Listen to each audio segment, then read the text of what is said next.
My brother decided he wanted to put our family house on the market, acting like it was his call alone. But I wasn't ready to let go of the home that carried all our memories. When I refused to back down, things took a turn none of us saw coming.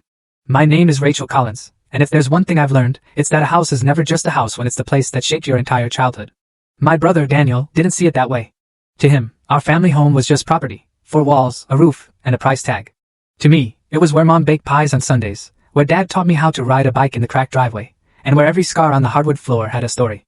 So when Daniel suddenly announced he wanted to put the house on the market, it felt like he was ripping out a piece of my soul.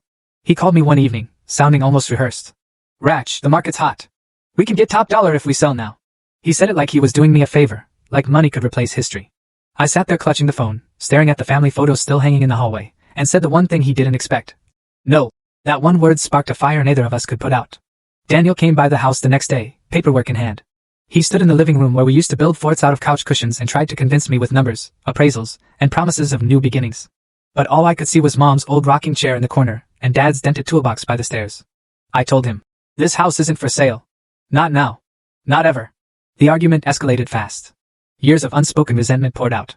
Daniel accused me of being stuck in the past, of clinging to a house because I couldn't face moving forward. I shot back that he only cared about money, that he'd forgotten what family really meant. The shouting must have carried through the walls, because our neighbor, Mrs. Green, knocked on the door to check if everything was okay. It wasn't. What none of us saw coming was what happened next. In his anger, Daniel stormed out, slamming the door so hard the glass in the front window shattered. He drove off, leaving me surrounded by broken shards and broken memories. That night, I sat on the floor in the dim light, sweeping up pieces of glass, wondering if I'd just lost my brother along with everything else. Days passed before Daniel called. His voice was softer this time. He admitted he hadn't been honest. He was drowning in debt, and selling the house felt like his only way out.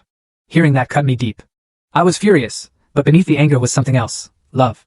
The kind of love that doesn't disappear even when trust is fractured. I told him we'd figure it out together. Not by erasing the past, but by protecting it.